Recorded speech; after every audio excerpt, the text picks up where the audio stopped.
पांचवें चरण के चुनाव प्रचार के अंतिम दिन शनिवार को इनायतनगर क्षेत्र में जनसभा करने पहुंचे सपा के राष्ट्रीय अध्यक्ष अखिलेश यादव ने भाजपा को जमकर निशाने पर लिया और उन्होंने कहा कि भाजपा 400 पार का दावा कर रही है। उनका दावा अब सच होने जा रहा है क्योंकि 400 सीट इंडिया गठबंधन और 143 सीट भाजपा सिमटने जा रही है। अखिलेश यादव ने कहा कि रोटी कपड़ा और मकान तो जरूरी है, लेकिन उससे जरूरी संविधान है। इसलिए संविधान को बचाने के लिए इंडिया गठबंधन का समर्थन करें। इंडिया गठबंधन के सपा प्रत्याशी अवधेश प्रसाद के लिए जनता समर्थन मांगते हुए उन्होंने कहा कि इंडिया गठबंधन की सरकार बनी तो लोगों को पौष्टिक आहार के साथ डाटा फ्री मिलेगा। उन्होंने दावा किया है कि सरकार बनने पर नौजवानों को आरक्षण के साथ साथ नौकरियों में भर्ती किया जाएगा।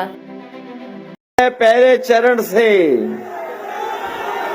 बीजेपी के खिलाफ जनता में गुस्सा बढ़ता चला जा रहा है।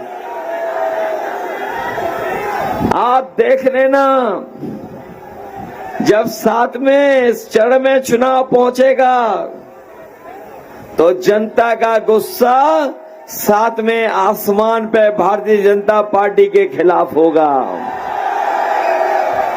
इन्होंने धोखा दिया सबको, किसी को नहीं छोड़ा इन्होंने।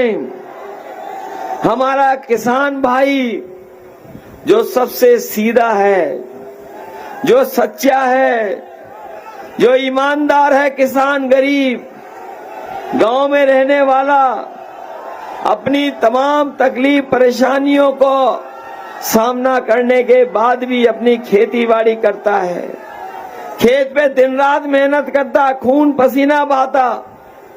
उसे भरोसा दिलाया था कि जब सरकार भारतीय जनता पार्टी की आ जाएगी तो किसानों की आय दोगुनी हो जाएगी। हमारे किसान भाइयों, गांव में रहने वाले सभी परिवार के हमारे सदस्य, बताओ 10 साल में किसी की किसान की आय दोगुनी हो गई हो? कहीं आय दोगुनी नहीं हुई।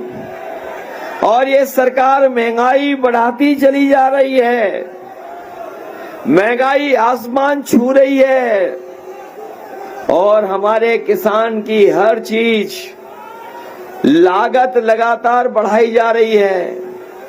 खाद महंगी हो गई, डीजल महंगा हो गया, कीटनाशक दवाई महंगी हो गई और हमारे किसानों को इन्होंने धोखा देने का काम किया। हमारे भोले भाले किसान की बोरी से चोरी कर ली। हमारे सीधे सादा किसान, गांव में रहने वाले लोग, जब इन्होंने खाद की बोरी दी तो उसमें से चोरी कर ली। पहले 5 किलो, फिर 5 किलो, तो बताओ बोरी कितने किलो की रह गई? 10 किलो चोरी कर दी इन्होंने। न केवल 10 किलो चोरी की, हमारा किसान जानता होगा, इन बीजेपी वालों ने डीएपी तभी दी जब किसान को इन्होंने नैनो यूरिया खरीदवा दी। नैनो यूरिया खरीदवाई और कहा कि पैदावार बढ़ जाएगी। किसान ने अपनी खेतीबाड़ी में नैनो यूरिया डाली। बताओ पैदावार बढ़ गई क्या नैनो यूरिया से? कोई लाभ पहुंच गया नैनो यूरिया से?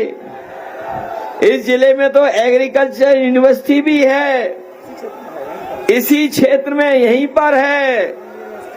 हमारे किसान भाइयों, कभी जाना जो साइंटिस्ट बैठते होंगे एग्रीकल्चर यूनिवर्सिटी में, उनसे पूछिएगा कि बताइए डीएपी हमें तभी दी जब नैनो यूरिया हमसे खरीदवा ली, और जो नैनो यूरिया हम लोगों ने खेतों में डाली है, क्या इससे कभी पैदावार बढ़ेगी? और सुनने में तो ये आया है जैसे बड़े बड़े उद्योगपति भारत का पैसा लेके भाग गए, वैसे ही नैनो यूरिया वाला भी भारत छोड़ करके भाग गया।